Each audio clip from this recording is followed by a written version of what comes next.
नमस्कार। अब तक की तमाम खास खबरों के साथ मैं हूं प्रिया आसीजा और आप देख रहे हैं आपका अपना चैनल भिवानी हलचल। राष्ट्रीय प्रेस दिवस के अवसर पर मंगलवार को जर्नलिस्ट क्लब द्वारा पौधारोपण कार्यक्रम किया गया। 4 जुलाई 1966 में हुई प्रेस परिषद की स्थापना के बाद परिषद ने 16 नवंबर 1966 को विधिवत अपना कार्य शुरू किया था, जिसे मनाते हुए आज जर्नलिस्ट क्लब ने 56 पौधे भी शहर में विभिन्न स्थानों पर लगाए। मंगलवार को राष्ट्रीय प्रेस दिवस के अवसर पर जर्नलिस्ट क्लब द्वारा शहर में विभिन्न जगह पौधारोपण कार्यक्रम चलाया गया। वहीं जर्नलिस्ट क्लब के प्रधान ईश्वर धामू ने बताया कि राष्ट्रीय प्रेस परिषद का निर्माण होने के बाद आज के दिन 1966 में परिषद द्वारा अपना कार्य शुरू किया गया था तथा तब से लेकर आज तक 16 नवंबर को राष्ट्रीय प्रेस दिवस मनाया जाता है। इस अवसर पर जर्नलिस्ट क्लब द्वारा 56 पौधे लगाए गए ताकि पर्यावरण सुरक्षित रहे व शहर में बढ़ रहे प्रदूषण को कम किया जा सके। आज राष्ट्रीय प्रेस दिवस पर जर्नलिस्ट क्लब भिवानी की ओर से हम सभी सदस्यों ने पौधारोपण किया है। राष्ट्रीय प्रेस परिषद के 56वें वर्ष पर हमने शहर के विभिन्न स्थानों पर 56 पौधे लगाए। राष्ट्रीय प्रेस परिषद एक माध्यम है जो पत्रकारों के लिए नैतिक जिम्मेदारी निभाता है। खबरों और पाठकों के बीच का प्रेस परिषद वो माध्यम है जो दोनों को जुड़ाव में रखता है नैतिक जिम्मेदारी के साथ। 1956 में प्रेस आयोग की एक मीटिंग हुई। उस मीटिंग में ये फैसला लिया गया कि खबरों के लिए नैतिक रूप से किसको जिम्मेदार ठहराया जाए। इसी मुद्दे को लेकर, इसी विचार को लेकर 1966 में 16 नवंबर 1966 में प्रेस परिषद का गठन हुआ। प्रेस परिषद ने विधिवत रूप से काम करना शुरू किया। प्रेस परिषद के इसी स्थापना दिवस पर उसको सम्मान देने के लिए पूरे देश भर में राष्ट्रीय प्रेस दिवस मनाया जाता है। तो मैं इस प्रेस दिवस पर अपने सभी पत्रकार साथियों को शुभकामनाएं देता हूं। साथ यह भी उनसे अपील करता हूं कि वो खबरों में सनसनी पैदा करने के बजाय उनको सच्चाई तक लेके जाए। विद्यार्थियों के भविष्य और महाविद्यालयों की मांग को देखते हुए शिक्षा निदेशालय ने स्नातक में दाखिले के लिए 1 सप्ताह का समय बढ़ाया है। अब विद्यार्थी सभी दस्तावेजों की बारीकी से जांच के बाद 22 नवंबर तक स्नातक में दाखिला ले सकते हैं।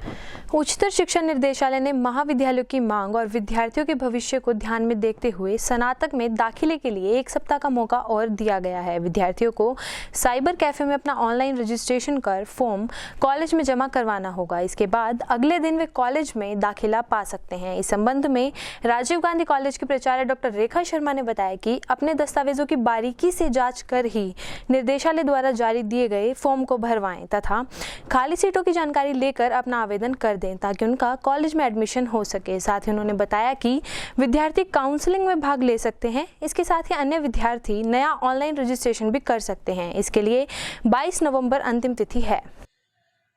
मैं आपके माध्यम से विद्यार्थियों को बताना चाहूँगा कि उच्चतर शिक्षा निदेशक के द्वारा कल यूजी कोर्सेज के लिए डेट एक्सटेंड की गई है और 15 तारीख से 21 तारीख तक पोर्टल खोला गया है कि जिन महाविद्यालय में सीट खाली है वहाँ विद्यार्थी अप्लाई कर सकते हैं।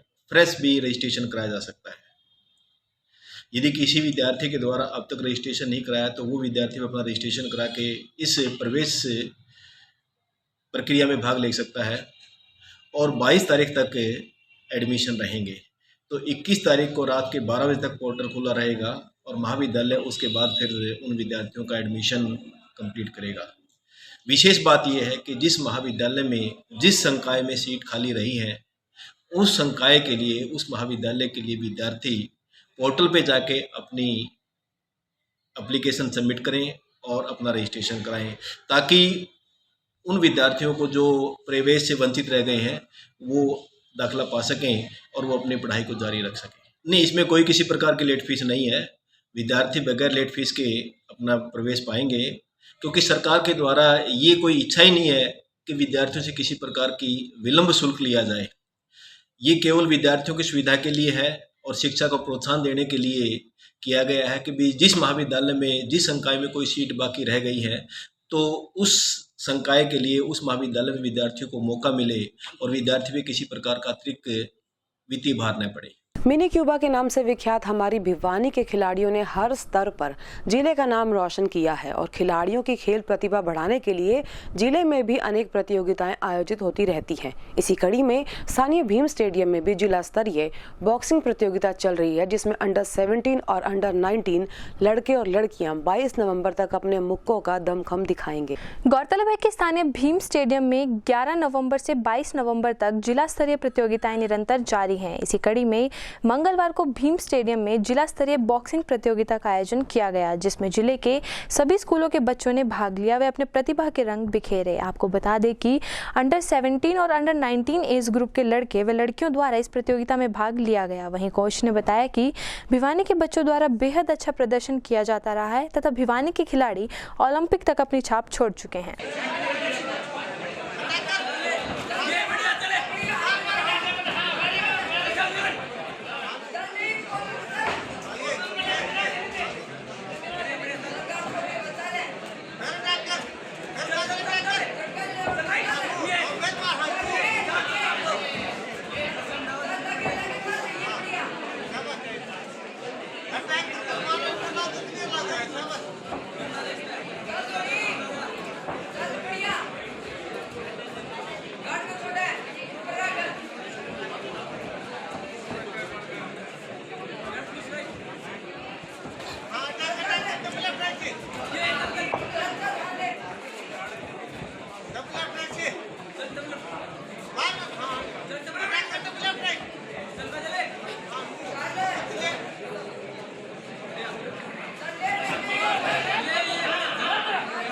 जो जिला स्तरीय प्रतियोगिता हो रही है, आज अंडर 17 बॉयज़ बॉक्सिंग और गर्ल्स बॉक्सिंग की प्रतियोगिता करवाई जा रही है।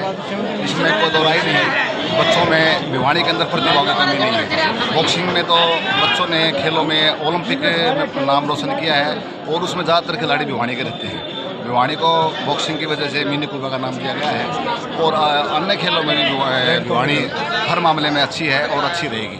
और सरकार ने जो खेलों के लिए जो बजट बढ़ाया है उसके लिए भी हमें आभारी है सरकार के शिक्षा विभाग के, जिन्होंने खेल किट की राशि बढ़ाई है और जो डाइट मनी है, जो खाना बनता है उसका बढ़ाया है, तो उसके लिए भी बच्चों में खुशी की लहर है। और ये डिस्ट्रिक्ट लेवल के टूर्नामेंट 11 तारीख से लेके 22 तारीख तक चलेगी। बाकी के गेम जो थे वो पूरे उसके हैं। बॉक्सिंग आज स्टार्ट है अंडर 17 और 19 गर्ल्स एंड बॉयज़ दोनों। कितने स्कूलों ने भाग लिया दिन में? ये तो भाई पूरा ब्लॉक डिस्ट्रिक्ट के मानो 7 ब्लॉक से सभी ब्लॉकों में भाग लिया है। अब यहाँ बॉक्सिंग होगी अंडर 17, 19 कब से शुरू हुए हैं? ये आज इनका पहला दिन है बॉक्सिंग का। टूर्नामेंट 11 तारीख को टूर्नामेंट 11 से शुरू है। सालाना 1 लाख रुपए से कम आय वाले लोगों को गरीबी रेखा से ऊपर उठाने के लिए प्रदेश सरकार द्वारा उत्थान योजना चलाई जा रही है। इस योजना के अंतर्गत पात्र परिवारों के पहचान पत्र बनाने का कार्य जारी है, जिसके बाद उन्हें विभिन्न योजनाओं से जोड़कर उनकी आय बढ़ाने के अवसर दिए जा रहे हैं। उत्थान योजना हरियाणा सरकार की अंत्योदय केंद्र पर चलाई गई योजना है। इस योजना के माध्यम से हरियाणा के उन परिवारों की आय में वृद्धि करने का प्रयास किया जा रहा है जिनकी आय सालाना 1 लाख रुपए से कम है तथा उनके पहचान पत्र बनवाए जा रहे हैं, जिससे कि उन्हें गरीबी रेखा से ऊपर उठाने का प्रयास किया जा सके। इन पहचान पत्रों के माध्यम से हरियाणा सरकार के पास इस योजना के अंतर्गत आने वाले सभी लाभार्थियों का अभिलेख आ जाएगा। यह योजना गरीब नागरिकों को आत्मनिर्भर और सशक्त बनाने के लिए आरंभ की गई है तथा राज्य के आर्थिक रूप से कमजोर नागरिकों को पहचान पत्र बनवाने की सुविधा प्रदान करके उनके जीवन को सुधारा जा रहा है और उन्हें सरकार की विभिन्न योजनाओं से जोड़कर उनकी आय को बढ़ाने के अवसर प्रदान किए जा रहे हैं। इस योजना के माध्यम से प्रदेश के गरीबी रेखा से नीचे आने वाले परिवारों की आय में वृद्धि करने का प्रयास निरंतर जारी है। बहुत बढ़िया काम कर रही है सरकार।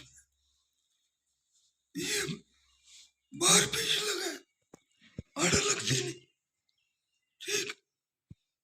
ठीक से हूँ। बाहर जो ऑनलाइन कोई भी काम करवावा है, प्राइवेट दुकान वाले मन मर्जी का चार्ज लेते हैं। सरकार द्वारा ये मुहिम चली है, इसे टोकन व्यवस्था करके बहुत बढ़िया काम समय से हो रहा पूरा। मेरा नाम सुनील अत्री है, मैं बापोड़ा गांव से बिलोंग करता हूं। सरकार ने जो ये अंत्योदय परिवार उत्थान योजनाएं जो चलाई हुई हैं, उसके तहत बहुत सारी ऐसी स्कीमें चलाई हुई हैं जिसका फ़ायदा आम आदमी को मिल रहा है, जो बहुत ही आम जनों को, परिवार को गुजारा चलाने में बहुत ही मदद करती हैं। जिसके तहत जैसे फ्री राशन मिलता है, और जो सरकारी काम होते हैं उनकी फ़ीस जो बहुत सारी फ़ीस ले देते हैं वो भी 10 रुपये में ही बनती हैं। ऐसा बहुत सारी स्कीमें जो चलाई हुई हैं उनसे बहुत फ़ायदा मिल रहा है, और अब तो हर आदमी इन चीज़ों के बारे में जागरूक हो रहा है। ये हमारे मुख्यमंत्री द्वारा एक चलाई गई बहुत अच्छी स्कीम है, जहाँ सभी जो सरकारी स्कीम है, जो समाज कल्याण से रिलेटिव जो स्कीमें हैं, जिसमें विवाह शगुन योजना है, मकान बनाने के लिए, राशन के लिए है, पेंशन से रिलेटिव कोई काम भी है, तो वहाँ इस स्कीम के अंतर्गत वो बहुत सस्ते में और गरीब आदमी जो ज़्यादा से ज़्यादा कम से कम जो है 10 रुपये में उस काम को करवा सकता है। और ये बहुत अच्छी स्कीम है, और सरकार का ये सराहनीय कदम है कि भाई इस स्कीम के माध्यम से जिन्होंने सभी स्कीमों को इस योजना के अंदर जोड़ा है और एक आदमी को लाभ देने का बहुत अच्छा प्रयास किया है। अंत्योदय भवन के अंतर्गत विभिन्न विभागीय स्कीमों के 500 से ऊपर स्कीमों के आवेदन पत्र ऑनलाइन किए जाते हैं, जिनकी मात्र 10 रुपये फीस ली जाती है।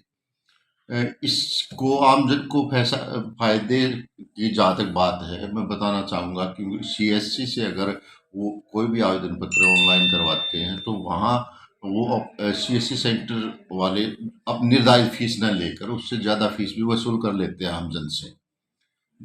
इसलिए मेरा अनुरोध भी है और आपको बताना भी चाहूँगा कि अंत्योदय भवन में मात्र 10 रुपये फीस है, जिसका आमजन फ़ायदा उठाए और उठा भी रही है।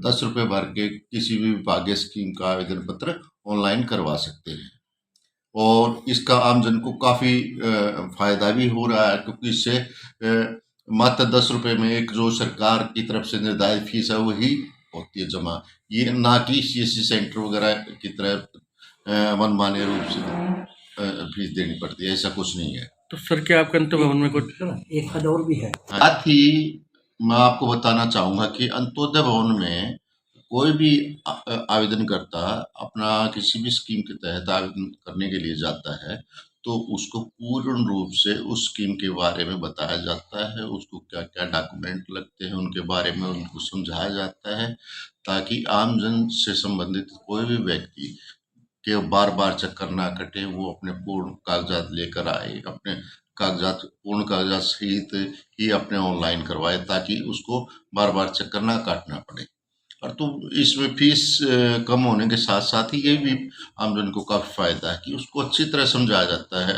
मुख्य रूप से CSC सेंटर के तहत यही समस्या काफ़ी आती है, जिसकी सूचनाएं भी मिलती रहती हैं। भाई वहाँ कागजात अपूर्ण कागजात लेके और ऑनलाइन कर दिए जाते हैं, जिसके बाद आमजन को काफ़ी परेशानी का सामना करना पड़ता है। वो बाद में उनके या तो रिजेक्ट हो जाते हैं या फिर उनको दोबारा कार्यालयों के चक्कर लगा के अपने आवेदन पत्र पूर्ण करवाने पड़ते हैं।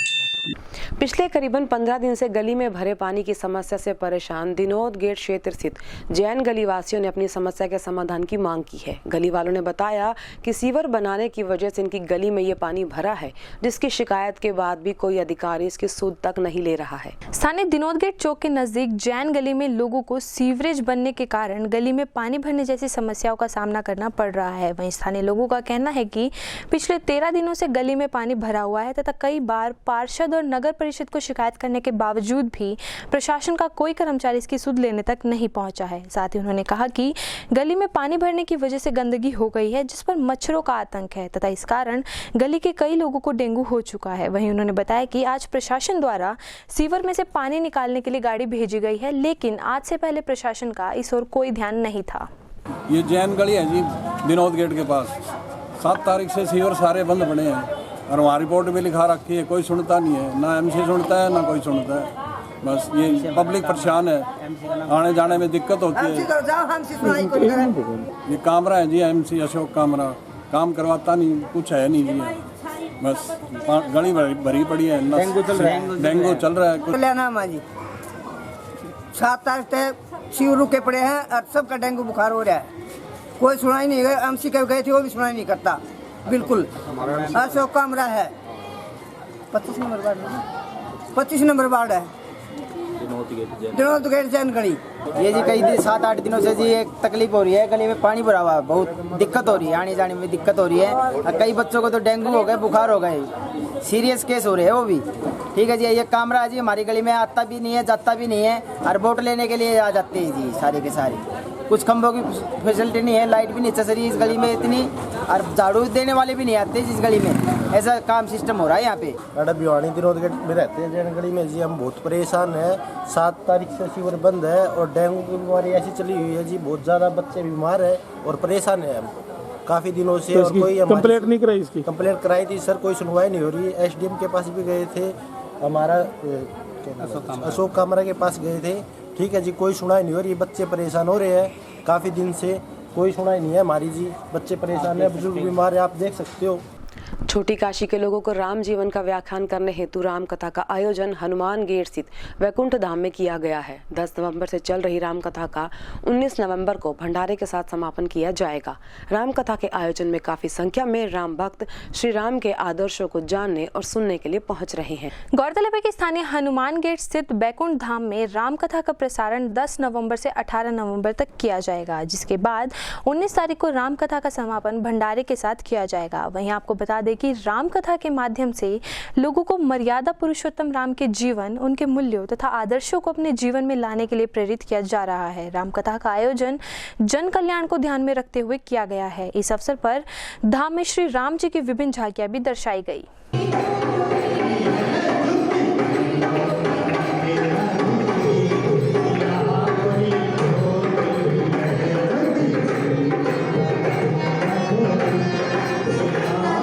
पहले तो मैं आस पड़ोस वालों का सबका धन्यवाद करूंगा जिनके सहयोग से ये सारा कार्यक्रम हो रहा है। और ये हो रहा है कि कोरोना काल के बाद में पहली बार ये हो रहा है। पवन पंडित जी है अपने ये करवा रहे हैं नौजवानों को जागरूक करने के लिए, अपने एक बताने के लिए कि भाई राम जी के क्या है क्या नहीं है, उन्होंने कब वनवास किया था, कब से क्या है, और सारे जो भी ये राम कथा है उसके अंदर पूरा व्याख्या से बताया जा रहा है। ये हमारा प्रोग्राम 10 से 18 तारीख तक चलेगा और 19 तारीख को यहाँ पर भंडारा है और सभी को आना है यहाँ पे। और मैं ये कहूँगा कि सब आप एक बार आके इनके प्रवचन सुने और यहाँ का आनंद लें। कि जो राम कथा चल रही है आज 10 तारीख से चल रही है और इसका 19 तारीख को भंडारा है, जो कि सभी के सहयोग से यह कथा रची जा रही है, सभी के सहयोग से ये कथा चल रही है। और आज भरत जी का और राम जी का मिलाप है, जो कि आज उसकी कथा चलनी है। और 19 तारीख का भंडारा है और राम जी के और भरत जी के चरित्र का आज गुणगान होना है, जो कि मर्यादा पुरुषोत्तम श्री राम थे और लीला पुरुषोत्तम श्री कृष्ण थे। और जग कल्याणार्थ ये कथा चल रही है और सभी भक्त यहाँ दूर दूर से आ रहे हैं और भंडारे में भी काफ़ी बढ़ चढ़ के भाग लिया जा रहा है और काफ़ी पब्लिक यहाँ भागवत को सुनने भी आ रही है, कथा को श्रवण भी करने आ रही हैं और काफ़ी दूर से सहयोग भी आ रहा है, बढ़िया सहयोग हो रहा है। 19 तारीख का जो कि भंडारा भी किया गया है, उसमें सभी पधारेंगे। और इसी के साथ ही हमारी पूरी टीम को इजाज़त, बने रहिए भिवानी हलचल के साथ।